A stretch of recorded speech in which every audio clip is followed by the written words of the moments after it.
નમસ્કાર વિદ્યાર્થી મિત્રો મિત્રો છેલ્લા 2 થી 3 લેક્ચરમાં આપણે ચેપ્ટર નંબર 5 માં ગજ્યા ચુંબકની અલગ અલગ થિયરીઓ ભણ્યા। હવે આપણે એને રિલેટેડ કેટલાક દાખલા ગણવાના છે। હવે દાખલા ગણવાની શરૂઆત કરીએ એની પહેલા સૂત્ર યાદ કરી લઈએ। તો શરૂઆતમાં ગજ્યા ચુંબકની મેગ્નેટિક મોમેન્ટનું સૂત્ર આપણે મેળવ્યું હતું। ગજ્યા ચુંબકની મેગ્નેટિક મોમેન્ટનું સૂત્ર શું આવે? m = 2lp, બે ધ્રુવમાન વચ્ચેનું અંતર ગુણ્યા ધ્રુવમાન। પછી સોલેનોઇડની મેગ્નેટિક મોમેન્ટનું સૂત્ર શું મેળવ્યું તો આપણે ms = nia। ગજ્યા ચુંબકની અક્ષ ઉપર ચુંબકીય ક્ષેત્રનું સૂત્ર શું હતું? b અક્ષ, તો કે μ0/4π 2m/r નો ઘન। વિષુવ રેખા ઉપર ચુંબકીય ક્ષેત્રનું સૂત્ર શું મેળવ્યું હતું તો b વિષુવ રેખા μ0/4π m/r નો ઘન। ગજ્ય ચુંબક એક ડાયપોલ કહેવાય અને ડાયપોલ ઉપર લાગતા ટોર્કનું સૂત્ર શું હતું? τ = m × b, અને જો ક્રોસ દૂર કરો તો mb sin θ। ત્યાર પછી સ્થિતિ ઊર્જાનું સૂત્ર હતું u = -mb cos θ। પછી θ1 થી θ2 સુધી લઈ જવા માટે કરવા પડતા કાર્યનું સૂત્ર હતું mb cos θ1 - cos θ2। પછી ગજ્યા ચુંબકની કોણીય ઝડપનું સૂત્ર શું હતું? કોણીય આવૃત્તિનું સૂત્ર તો કે mb/i। એના ઉપરથી આવૃત્તિનું સૂત્ર તમને શું મળશે? 1/2π √mb/i। અને આવર્તકાળનું સૂત્ર શું આવે? t બરાબર તો કે 2π ને ઉપર લઈ જાવ તો 2π √i/mb। તો આટલા સૂત્રોને ધ્યાનમાં રાખીને આજે આપણે દાખલા ગણવાના છે। તો શરૂઆત આપણે ઉદાહરણ નંબર 1 થી કરીએ।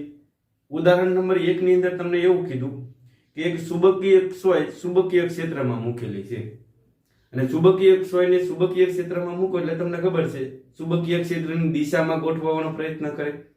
પણ જ્યારે ચુંબકીય ક્ષેત્રની દિશામાં ગોઠવાય ત્યારે એ જે ક્ષેત્ર રેખાને અક્ષ તરીકે લઈને દોલનો કરતી હોય। હવે રકમમાં તમને એવું કીધું કે 10 સેકન્ડમાં 6.7 સેકન્ડમાં 6.7 સેકન્ડમાં 10 દોલનો કરે છે। તો એક દોલન પૂર્ણ કરતા એને કેટલો સમય લાગે? આવર્તકાળ તમને મળી જાય। તો આ રીતે ત્રિરાશિ મૂકવા કે 10 દોલન કરતા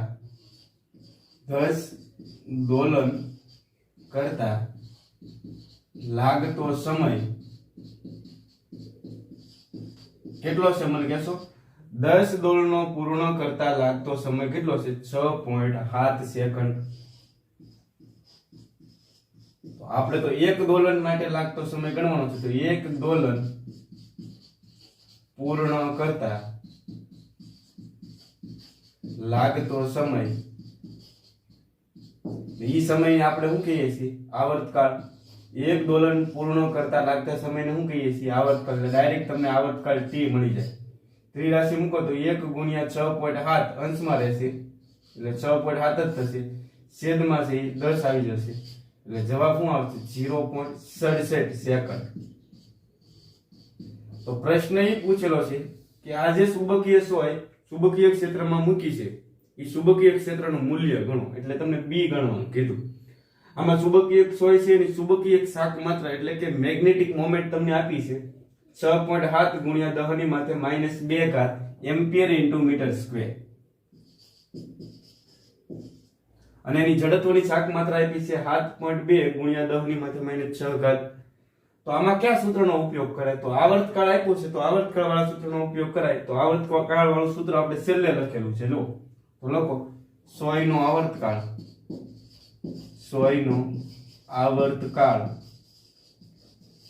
t બરાબર સૂત્ર શું મેળવેલું છે આપણે? 2π √i/mb।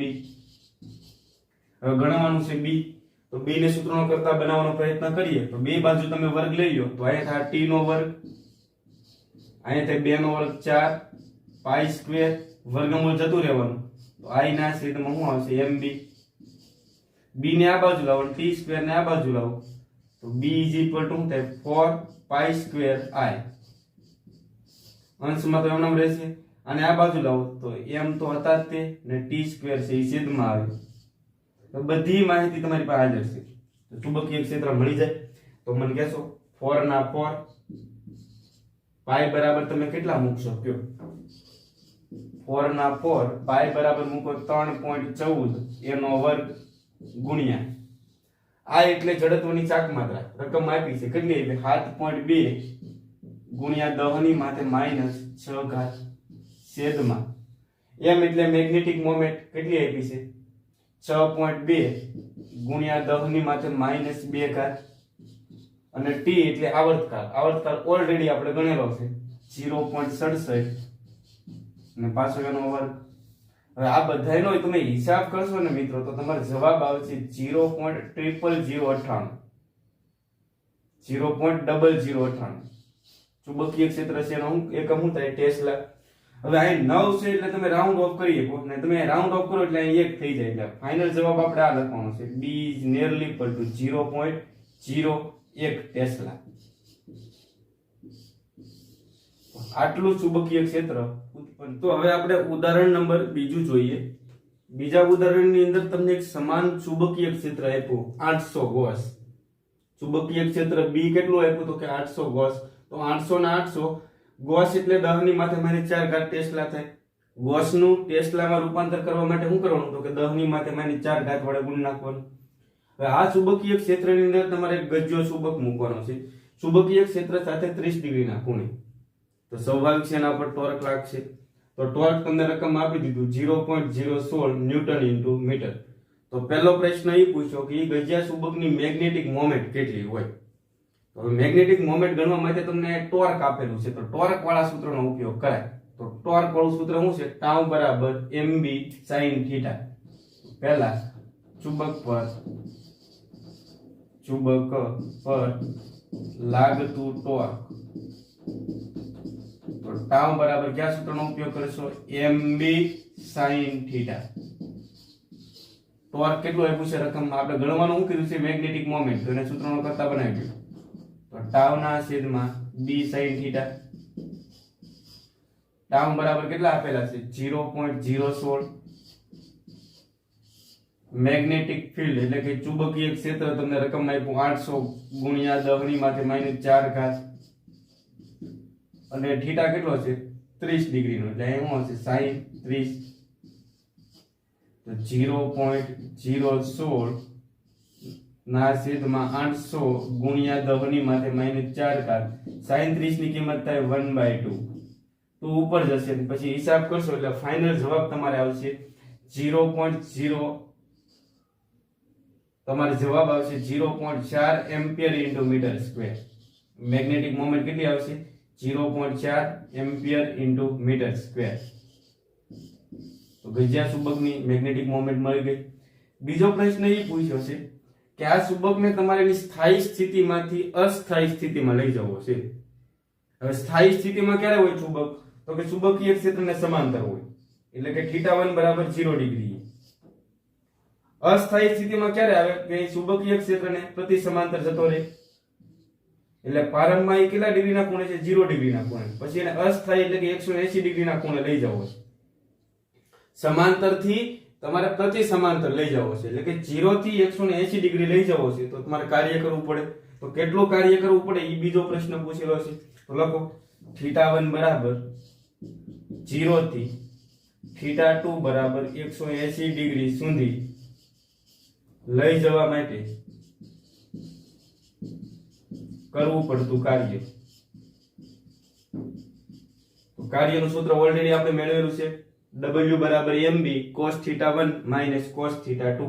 તો w બરાબર શું આવશે mb cos θ1 minus cos θ2. m એટલે મેગ્નેટિક મોમેન્ટ ઓલરેડી આપણે અહીં મેળવી નાખેલી છે, કેટલી છે 0.4 b.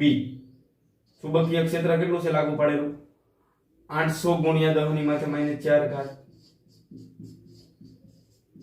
ગુણ્યા θ1 કેટલો લેવાનો છે 0 ડિગ્રી, અને θ2 કેટલો લેવાનો છે 180 ડિગ્રી. તો આગળ હિસાબ કરો તો w ના w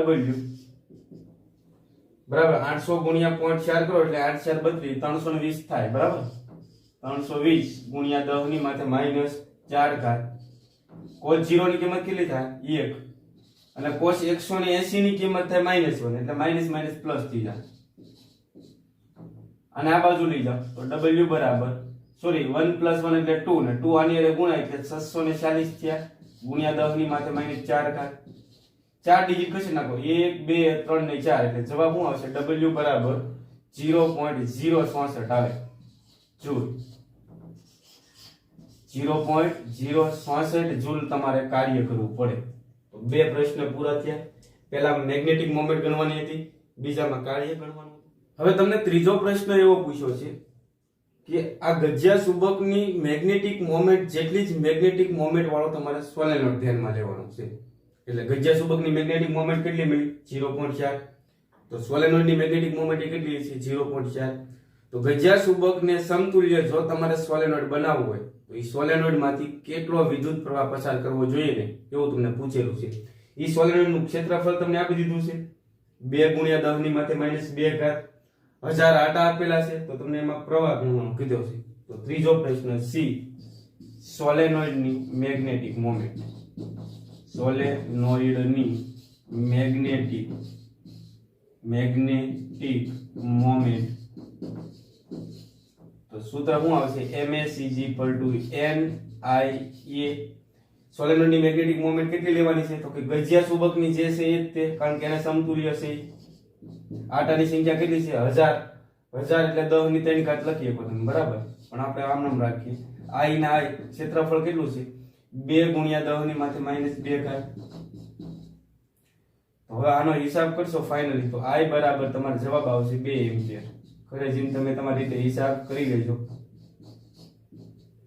તો આ હતું ઉદાહરણ નંબર બીજું 3 પ્રશ્નો હતા પહેલા મેગ્નેટિક મોમેન્ટ ગણવાની હતી બીજા કેસમાં કાર્ય ગણવાનું હતું અને ત્રીજા કેસમાં સોલેનોઇડમાંથી પસાર થતો વિદ્યુત પ્રવાહ હવે ઉદાહરણ નંબર 4 જોઈએ ચોથા ઉદાહરણની અંદર તમને એવી માહિતી આપી છે કે એક ગજ્જો ચુંબક એટલે કે ચુંબકીય સોય ધ્યાનમાં લેવાની છે અને એની મેગ્નેટિક મોમેન્ટ તમને આપી 0.4 ampere into metre square magnetic મોમેન્ટનો બીજો એકમ છે જૂલ પર ટેસ્લા એટલે ઘણીવાર અહીં એમ્પિયર ઇન્ટુ મીટર સ્ક્વેર ની જગ્યાએ જૂલ પર ટેસ્લા પણ આપી દે તો તમને એવો પ્રશ્ન પૂછ્યો છે કે આ ગજિયા ચુંબકની અક્ષ ઉપર કેન્દ્રથી 50 સેન્ટીમીટર અંતરે ચુંબકીય ક્ષેત્ર કેટલું હોય અને વિષુવ રેખા ઉપર પણ 50 સેન્ટીમીટર અંતરે ચુંબકીય ક્ષેત્ર કેટલું હોય તો ફટાફટ ગણી નાખીએ આપણે તો અક્ષ ઉપર ચુંબકીય ક્ષેત્ર ગણવાનું સૂત્ર તમને ખબર છે બી અક્ષ તો લખીએ આપણે બી અક્ષ પર ચુંબકીય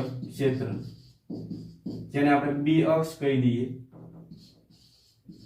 તો સૂત્ર તમને યાદ હશે μ0/4π 2m/r નો ઘન તો μ0 ની કિંમત કેટલી થાય 4π ગુણ્યા 10⁻⁷ 2 ના 2 m એટલે મેગ્નેટિક મોમેન્ટ રકમમાં તમને ઓલરેડી આપેલી છે જે ઉદાહરણ નંબર 1 માં હતી ને એને મેગ્નેટિક મોમેન્ટ આમાં આપી છે 0.4 છેદમાં 4 ના 4 r એટલે કેટલા અંતરે કીધું છે 50 સેન્ટીમીટર અંતરે અને મીટરમાં ફેરવી નાખો તો 100 વડે ભાગી નાખો એટલે 0.5 મીટર આવશે હવે આ બધાનો હિસાબ કરશો 4π તો કેન્સલ થાય બાકીનાનો તમે હિસાબ કરશો એટલે ફાઇનલી જવાબ આવશે તમારે 6.4 ગુણ્યા 10 ની માથે -7 ઘાત ટેસ્લા તો અક્ષ ઉપર ચુંબકીય ક્ષેત્ર આટલું હોય આના દાખલામાં બીજો પ્રશ્ન હું પૂછ્યો છે વિષુવ રેખા ઉપર ચુંબકીય ક્ષેત્ર કેટલું હોય વિષુવ રેખા એટલે કે ગજિયા ચુંબકનો લંબ દ્વિભાજક કહેવાય ને વિષુવ રેખા લંબ દ્વિભાજક પર 50 સેન્ટીમીટર અંતરે તમને પૂછેલું છે તો ગણી નાખીએ આપણે વિષુવ રેખા પર ચુંબકીય ક્ષેત્ર તો સૂત્ર શું આવશે બી વિષુવ તો સૂત્ર શું છે μ0/4π અક્ષ ઉપર 2 આવે વિષુવ રેખા ઉપર 2 નહીં આવે એટલે શું થાય m/r નો ઘન તો μ0 ની કિંમત કેટલી થાય 4π ગુણ્યા 10⁻⁷ 4π ના 4π મેગ્નેટિક મોમેન્ટ કેટલી આપી છે 0.4 છેદમાં કેટલા અંતરે કીધું તો કે 0.5 મીટર અંતરે 4π કેન્સલ થયા તો આનો હિસાબ કરશો તો 3.2 ગુણ્યા 10 ની માથે -7 ઘાત ટેસ્લા આવશે જો વિષુવ રેખા ઉપર આપણે મેળવી લીધું તો બે પ્રશ્ન હતા ઉદાહરણ નંબર 4 માં. આવો જ પ્રશ્ન સ્વાધ્યાયનો 12મો દાખલામાં છે. અહીં મેગ્નેટિક મોમેન્ટ 0.4 આપી છે, અહીં 0.48 જૂલ પર ટેસ્લા આપી. મેં કીધું ને એમ્પિયર પર મીટર લખે અને જૂલ પર ટેસ્લા લખે. અહીં 50 સેન્ટીમીટર અંતરે ગણવાનું કીધું છે, અહીં 10 સેન્ટીમીટર અંતરે ગણવાનું કીધું. તો બેમાં સૂત્ર તો કોમન જ આવશે. તો સ્વાધ્યાયનો 12મો દાખલો છે એ તમારી જાતે ગણવાનો છે ટૂંકમાં, બરાબર. એટલે આ તમને કામ સોંપું છું. તો હવે એની પછી આગળ વધીએ સ્વાધ્યાયના 5મા દાખલામાં. સ્વાધ્યાયના 5મા દાખલામાં તમને એમ કીધું કે એક ગજ્જો ચુંબક છે અથવા ચુંબકીય ડાયપોલ છે, એની મેગ્નેટિક મોમેન્ટ આપી તમને 0.32 જૂલ પર ટેસ્લા. અને આને ચુંબકીય ક્ષેત્ર જે લાગુ પાડવાનું છે એ ચુંબકીય ક્ષેત્રનું મૂલ્ય આપ્યું 0.15 ટેસ્લા. તો પ્રશ્ન એવો કરેલો છે તમને કે આ ગજ્જો ચુંબક સ્થિર સંતુલન સ્થિતિ ક્યારે દર્શાવે અને અસ્થિર સંતુલન સ્થિતિ ક્યારે દર્શાવે. તો થિયરીમાં આપણે ભણી ગયા, જ્યારે ક્ષેત્રને સમાંતર હશે ત્યારે સ્થાયી સંતુલનમાં હશે, અને ક્ષેત્રને પ્રતિ સમાંતર જાય એટલે અસ્થાયી સંતુલનમાં હશે, અને જ્યારે સ્થાયી અને અસ્થાયી સંતુલનમાં હોય ત્યારે સ્થિતિ ઊર્જા ગણો. તો પહેલા તમે શું કહેશો કે જ્યારે ક્ષેત્રને સમાંતર એટલે કે થીટા બરાબર 0 થાય ત્યારે ચુંબક અથવા ડાયપોલ સ્થાયી સંતુલન દર્શાવે.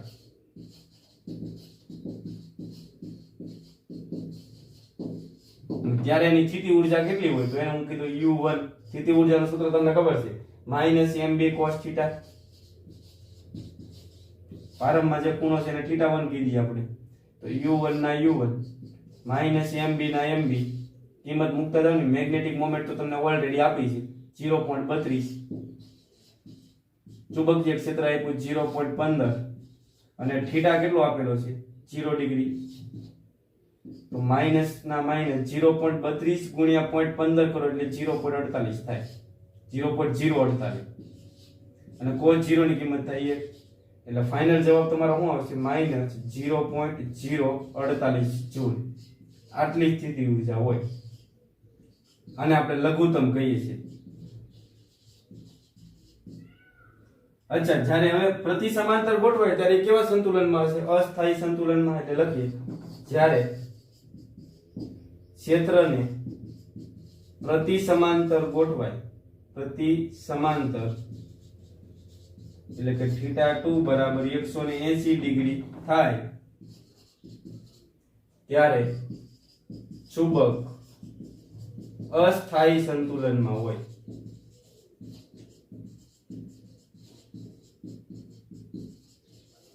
ત્યારે એની સ્થિતિ ઊર્જાને કીધી આપણે U2. હું કહી દઈએ U2. તો એનું સૂત્ર શું આવશે?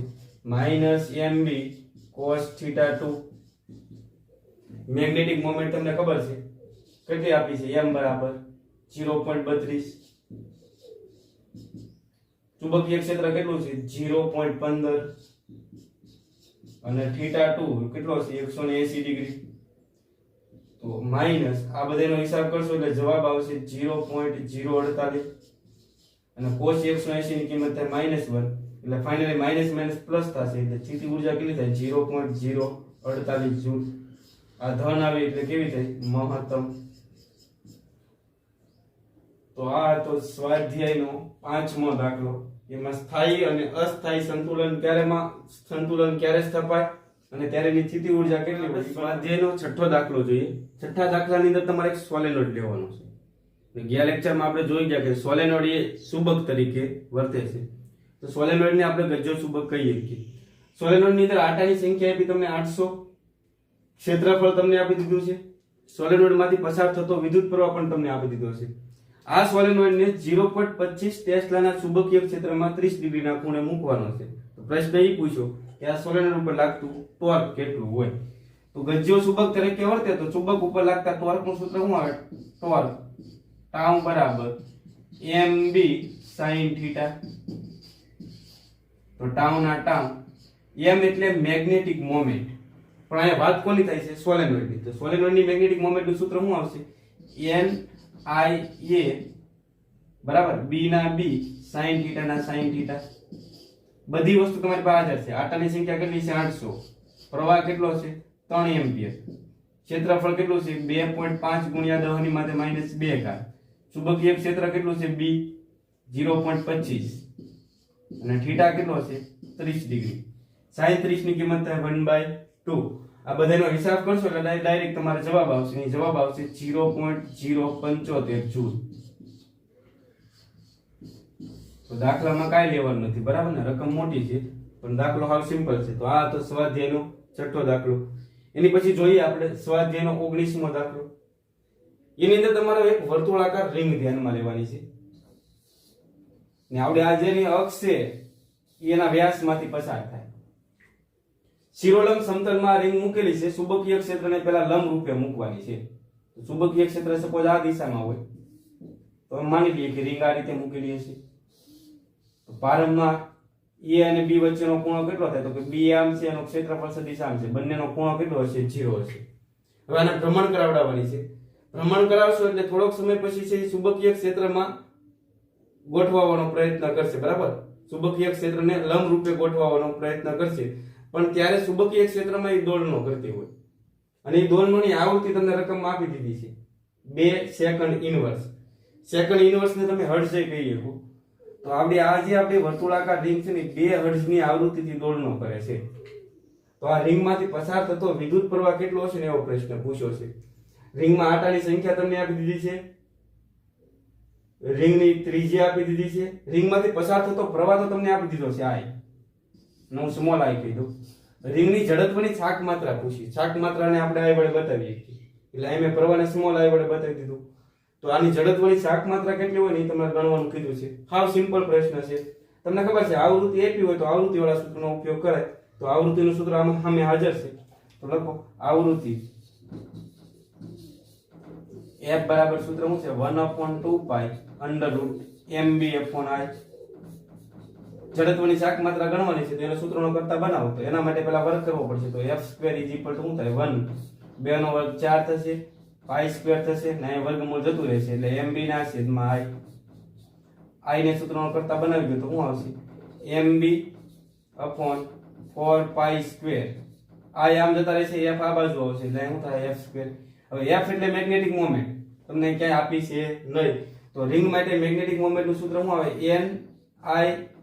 I ને હું અહીં સ્મોલ I લખું ને A એટલે રિંગનું ક્ષેત્રફળ B ના B/4π² f². તો n ના n I ના I. A એટલે વર્તુળાકાર રિંગનું ક્ષેત્રફળ કેટલું થાય? πr² B છેદમાં 4π² f². હવે આટાની સંખ્યા તમને આપી દીધી છે, એ કિંમત અહીં મૂકો. પ્રવાહ તમને આપ્યો છે, પાઈ તો કેન્સલ થવાના છે કે નહીં? અહીંયા r બરાબર કેટલા મૂકશો? 10 સેન્ટીમીટર. એનું મીટરમાં ફેરવી નાખો એટલે 0.1 મીટર મૂકો. ચુંબકીય ક્ષેત્ર તમને આપી દીધું છે 4 ના 4 f એટલે આવૃત્તિ આપી છે. તો તમને ઝડપની શાક માત્રા મળી જાય કે નહીં? આનો હિસાબ કરશો ને એટલે જવાબ આવશે 1.2 ગુણ્યા 10⁻⁴ કિલોગ્રામ ઇન્ટુ મીટર સ્ક્વેર. તો વિદ્યાર્થી મિત્રો આ હતો સ્વાધ્યાયનો 9મો દાખલો. તો આજે લગભગ 5 થી 6 દાખલા ગણ્યા છે આપણે, બરાબર ને? વ્યવસ્થિત રીતે તમારે લખી નાખવાના છે ને આવતા લેક્ચરમાં હજી થોડાક વધારે દાખલા ગણીશું. ત્યાં સુધી ગુડ બાય, આભાર.